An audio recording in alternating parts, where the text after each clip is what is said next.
Hey guys, I'm on spring break.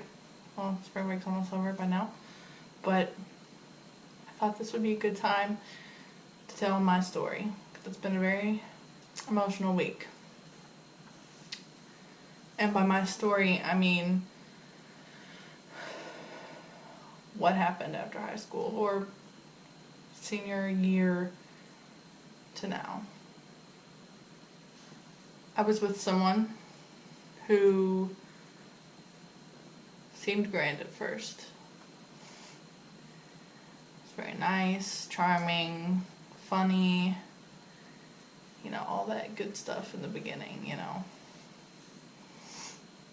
I knew him online through someone that I had previously been romantically interested in, and we became pretty good friends for about a year online. And then the sort of thing with his friend didn't work out, and so he was like, why don't we be a thing? And so I was like, okay. So he decided to move down to where I was living to go to school. And I was newly 17 when he first moved down there. August 18th. August 18th, 2012 was the day he moved to where I lived. We only got to see each other a few times a week. He didn't have a car, and I didn't drive, so it just kind of, we hung out when we could. We became sexually active fairly early on in the relationship, and he took my virginity. He had previously been engaged to someone, and he was, okay, I should have said that I was 17 and he was about to turn 21 at the time. And then over winter break, he was either going to go home and maybe not come back, or my family decided to take him in for winter break. And so I get to spend a lot of time with him, and we got into a lot of fights, and I learned that he was very aggressive, and I got really emotional, and he didn't handle it well, and I had never been in a real serious relationship, so I didn't know what I was doing, but I know that the way he acted was not right. Now at the time, I lived in a broken home with parents who fought all the time, so to me that was normal, being run down by a man. So over that break, things didn't go so well, but I still stayed. I don't know why I stayed, because he yelled at me a lot and made me cry like a lot. And I know that no relationship was perfect, but he was very aggressive and didn't like the word no. January 8th, 2013, he was taking me home in my grandparents' car. He was still on break, and I had school in the morning. It was around 11 p.m. I was crying, and he was yelling, and he got angry. And one of the last things I remember was he put his foot on the gas as hard as he could, and we were in a tiny little S10 truck, and he just accelerated so quickly. And I remember grabbing onto him and begging him to slow down or to stop, to calm down. And he slams on the brake.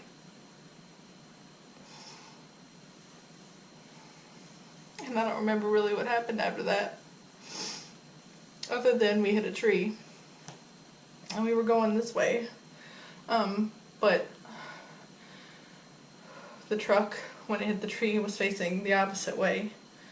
So I blacked out. I have no idea what happened. He was fine, but I was not. And when I came to, all I could say was, what have you done? What have you done? And he panics and he tries to get me out of the car, and I can barely walk because my hip is fucked up. And luckily, I don't know if really you could say luckily, but the person's yard whom the tree belonged to was a friend of my family. So he called my mom, and my mom came and rushed me to the emergency room, and we didn't call the cops just because it was just such a panic. So I waited at the emergency room for hours and hours because they lost my information, and it was like, you know, really late at night, and there was like nobody there. And so I lied to the cops, and I lied to my family about what really happened, and to my friends. I lied. I said we hit black ice and we skid and we hit a tree because he hit the brakes a little too hard. But that's not what happened. But I lied because I wanted to cover his ass because I didn't want anybody to hate him. I took an x-ray of my hips, gave me a Lortab and sent me home because there was nothing wrong with me except I could barely walk because my muscles, and I have pictures of my injuries. I got a busted blood vessel in my eye, a bruise on my cheek, a bruise on my knee, a bruise on my stomach from the seatbelts, and bruises on my hips from the seatbelts as well. And a bruise on my arm, and I had a concussion. So that happened on January 8th. So I stayed home that week from school because I was very weak and in pain. And he took care of me, he watched over me, and I don't remember a lot, but I remember a few days later, I was lying in my grandparents' bed, just in the dark. We were watching TV, and he decided that he wanted to have sex, and I didn't want to, but I just tried to be nice, and I was like, well, I don't think it's a good idea.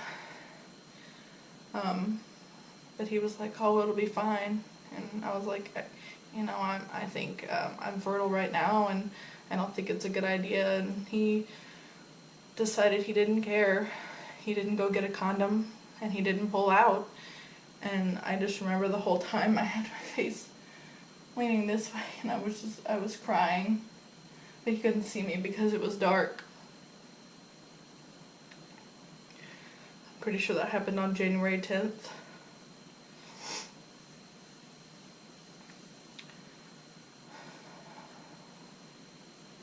I went back to school,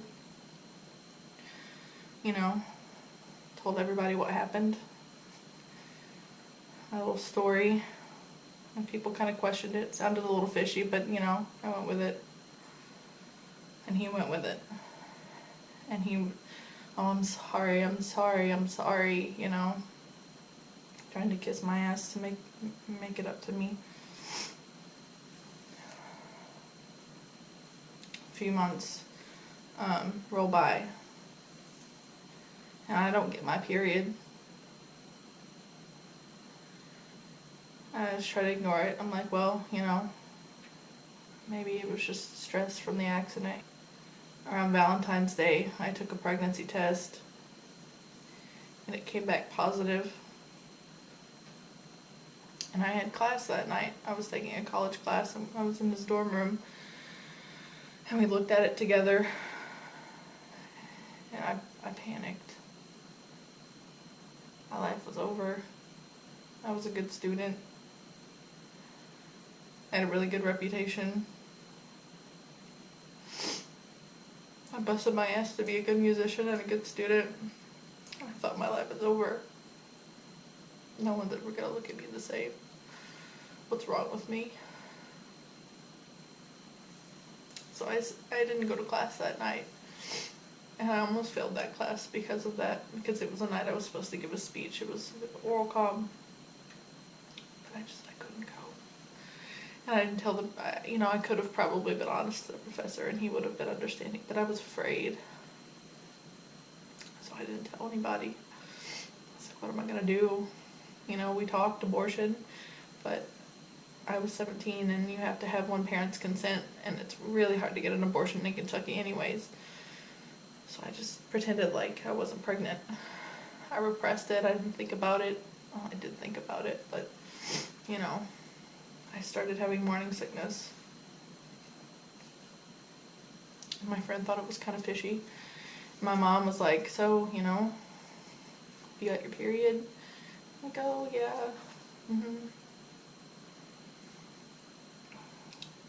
So I took a pregnancy test eventually, and I made him pee on it.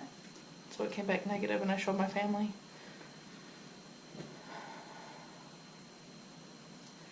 Graduated on May 22nd of 2013.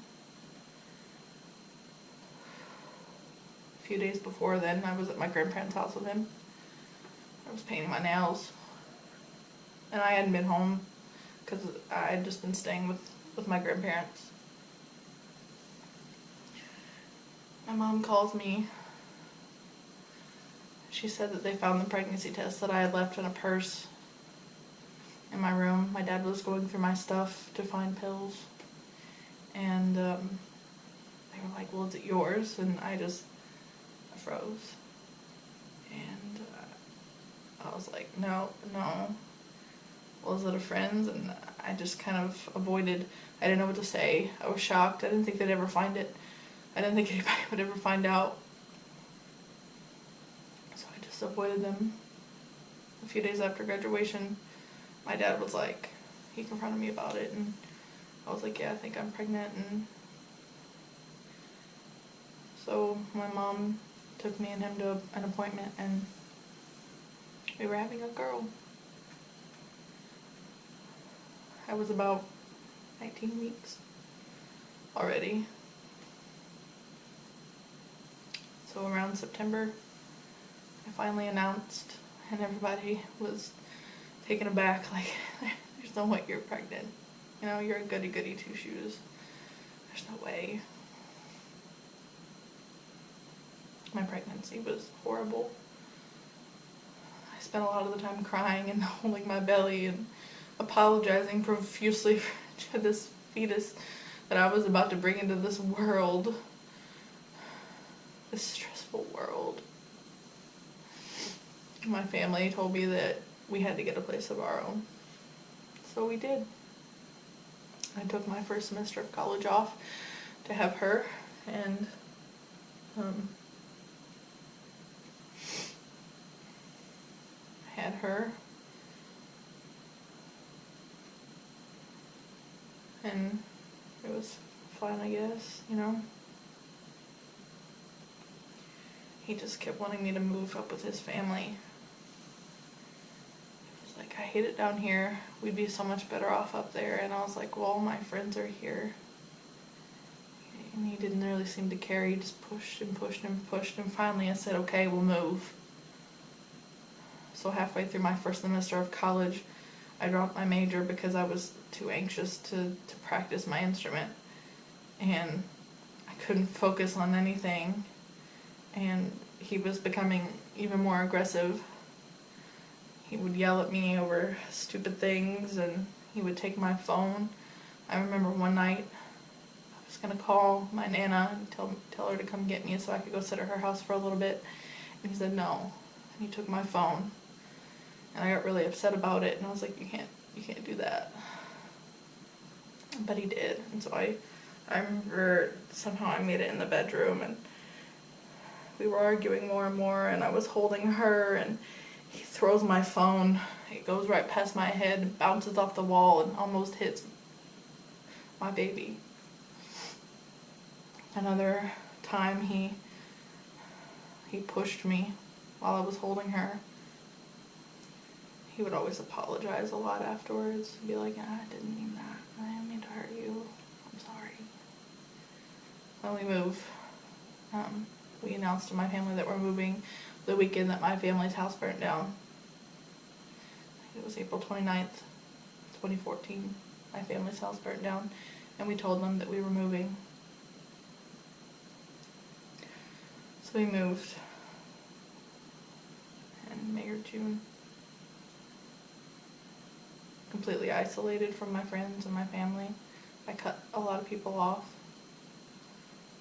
I even didn't talk to my best friend for a long time. I became this person that wasn't me.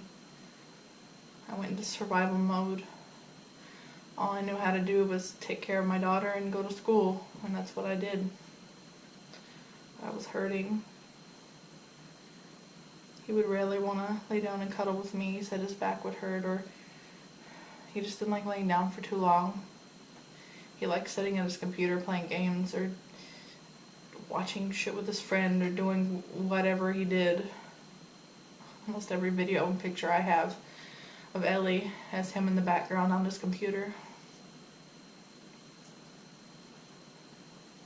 It's like we weren't even in a relationship. I feel very alone. So after a few months of even being there, I started talking to people online. I didn't tell anybody, I didn't tell him. I felt alone, and I wanted somebody to care. And I would vent to these people.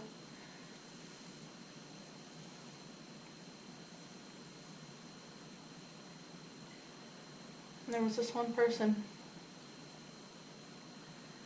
who said, you know, that's not right. You don't deserve to be treated that way. Why do you put up with that? And I just put up with it because I thought I had to. I didn't have a choice. It's either be with him, go back home, which was almost just as bad, or be homeless, and I couldn't do that. So I stayed. And this person that I was talking to, you know, opened my eyes, and I could see every red flag that I missed, which was a lot of red flags.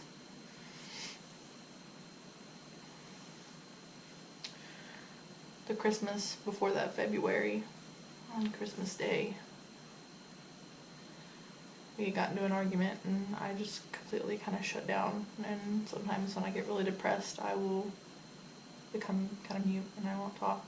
I don't know how to process things or communicate properly, and he didn't like that. And so in front of our daughter, he jumped on top of me. I was on the bed, pinned me to the bed, just like this, and screamed at me, "You're gonna talk to me." And as soon as he landed on me, all the breath of my body just left. And I felt like I was drowning. I told him to get off me. So he pushes off of me and gets off the bed and slams the door. Later I found out he threw one of those large candy canes at the wall and put a hole in the wall. The next day he bought me flowers. He said he was sorry. I didn't tell anybody.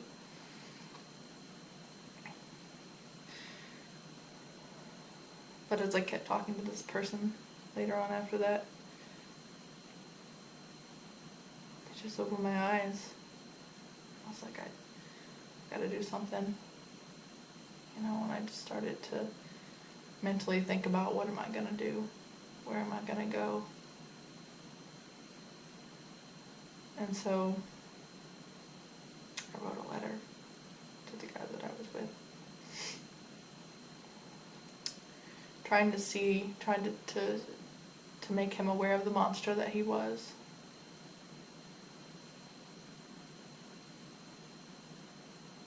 He was like, my intentions were never to hurt you. I'm sorry, please don't leave me. I don't want to be alone. Please don't leave me. Please don't leave me. I'll do whatever you want. He begged and begged and begged. And I was like, I can't. So I told him I would live with him, but not be in a relationship with him. But the condition was that he had to go to anger management. So we did that for a little bit, like a month.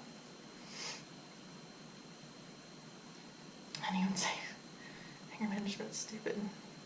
Nothing's any different. There's nothing wrong with me. It's stupid.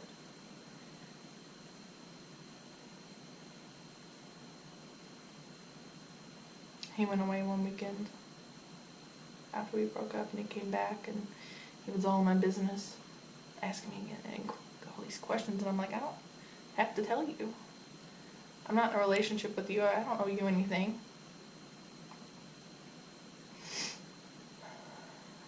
my phone again. So I couldn't tell anybody what was going on, because he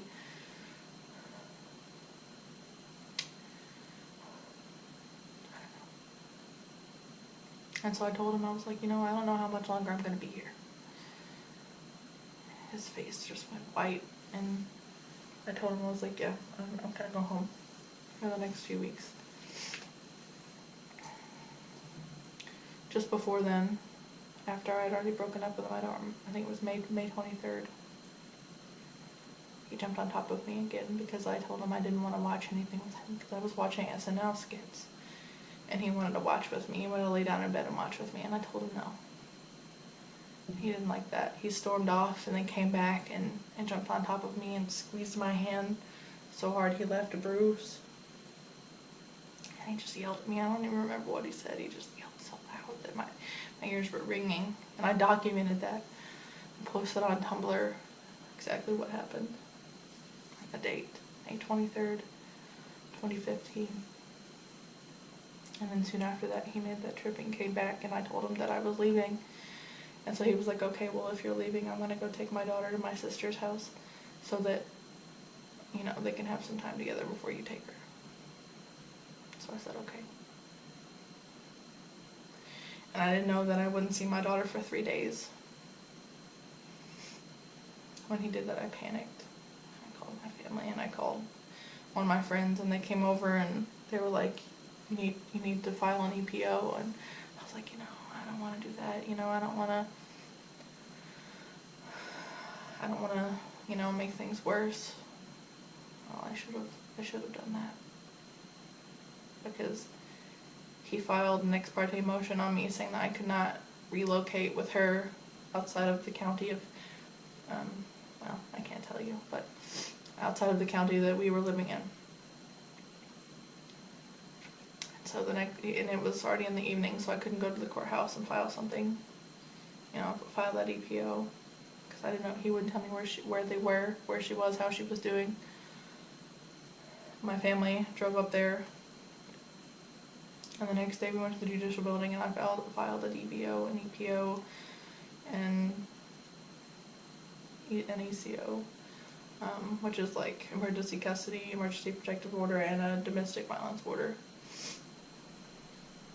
And my EPO got granted the next day. So a police officer came to escort me to where she was. And I got her, and I took her and went home. I couldn't move my things. I could go home and visit. So for 3 or 4 weeks, I stayed at home until I had to come back for court. I was going to testify against him, all the things that he did to me. But I couldn't. I couldn't sit in the courtroom and look him in the eye and tell those people what he did to me. All the sexual abuse that happened when he raped me and impregnated me. And then sexual abuse continued after that. He would call me a prude because I didn't want to have sex with him. And he would make me do things that I didn't want to do. But it was either he was going to make me feel bad if I didn't do them, or I'd just have to feel bad doing them because I didn't want to. I just did it because I didn't want him to hurt me. I couldn't sit in a courtroom and tell everyone that. And so I dropped all the charges. And we just settled on a parenting agreement. That was it.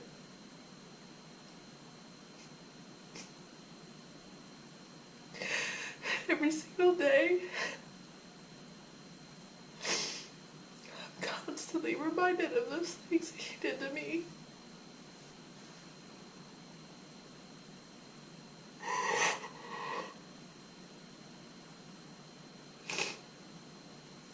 I have PTSD.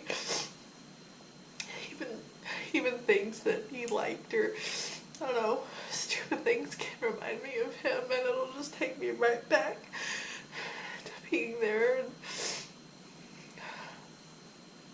I once saw this therapist, and she had this really nice office chair, and it was the same one that he has.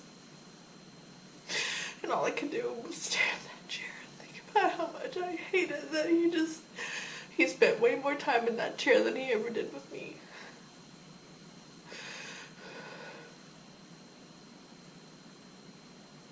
The color orange. I hate the color orange. Because that's his favorite color.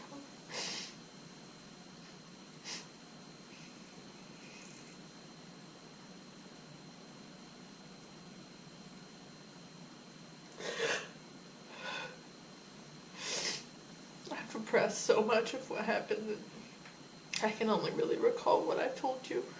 I'm sure other things happened. Well, I know that other things happened. Our entire relationship was horrific.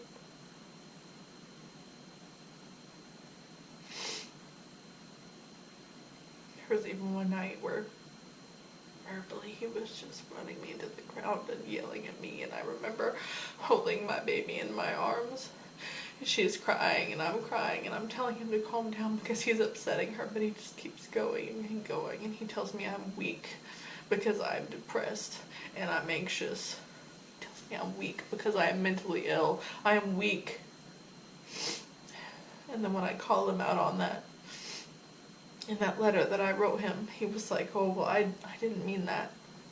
You know, I just said some things that I didn't mean.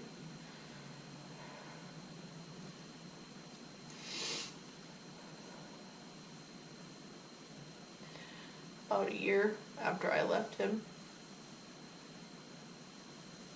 I was with my boyfriend's family,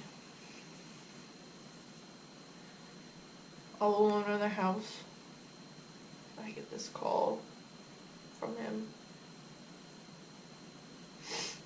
and he's like, you know, I've had a lot of time to think about, you know, what I did, and I'm sorry. And just spouted all this bullshit. At the end, he goes, you know, I love you. And I'm crying, and he's crying, and I don't know what to do, and I should have answered the phone. And now every time I have to deal with him, I'm brought back to this place where I still feel like he has this control over me. I'm afraid. I'm afraid of him. I'm afraid that he'll take my daughter and I'll never see her again. I'm afraid that he's going to treat her the way he treated me.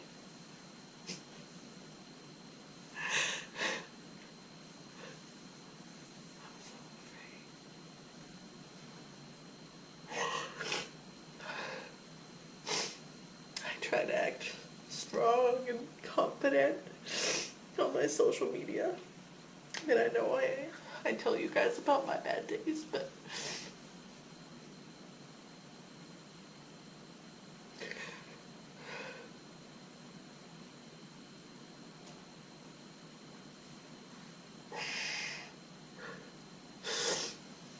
I needed to make this video. I've tried writing about it and trying to get it out of me.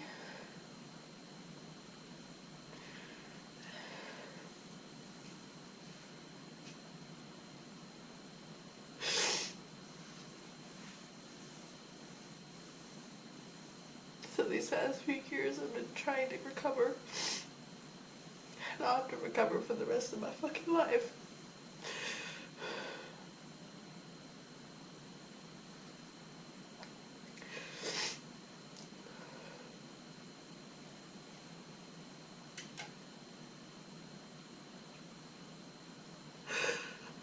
I remember the first Christmas that we had the parenting agreement.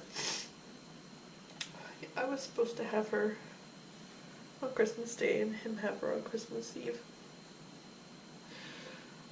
And he was like, okay, if you want her, then you have to drive all the way up here to get her. And that was 5 hours there and 5 hours back home, so a 10-hour round trip. And I remember the night before I kept having nightmares.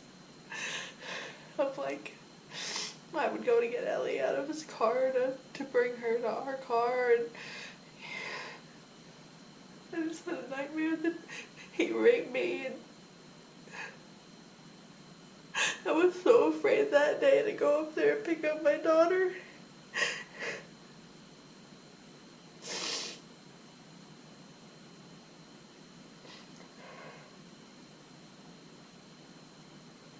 And I still have nightmares sometimes of things like that happening.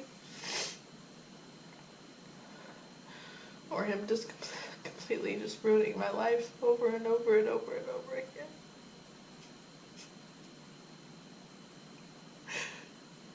And so this week I found out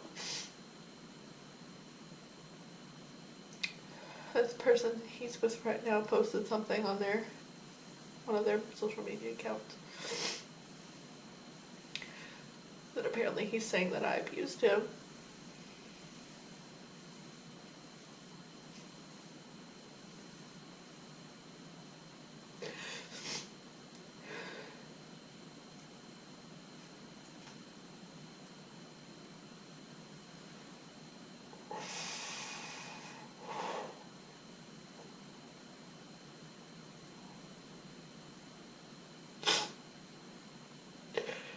And I posted about it on my social media.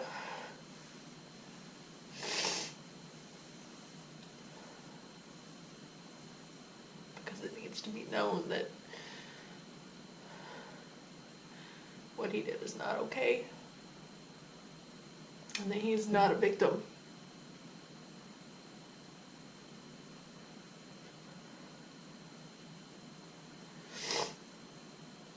Oh, I also forgot to mention that we were engaged right after I found out that I was pregnant. He proposed to me March 5th. I feel stupid. Why didn't I leave him sooner? Why didn't I leave him when I had the chance before, I had to bring another human being into this world that also has to deal with him?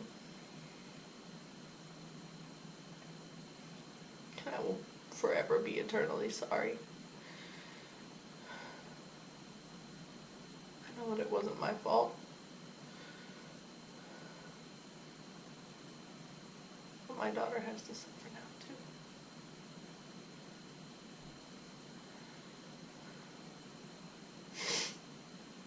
She's not old enough to understand that yet, but there are moments when I know she feels me and my pain. I cried today just because I got upset over some stuff because it's been a rough week with all that finding out stuff on this person's, on his partner's page. It's very emotional, and I've just been really emotional all week, and my 4-year-old sat next to me and just been rubbing me on the back and telling me how much she loved me. And that she never wants to lose me.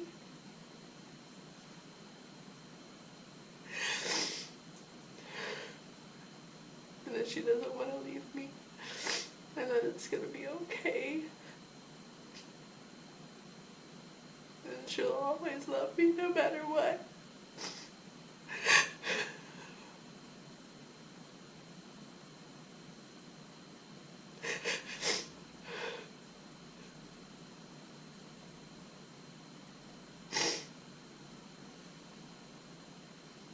And all I could think of is when I was pregnant with her just holding my belly and crying like this and just apologizing to her.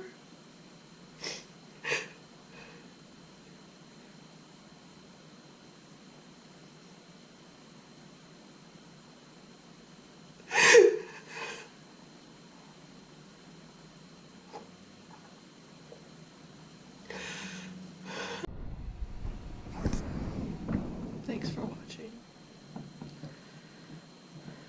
And thanks for supporting me and loving me. I appreciate you guys a lot.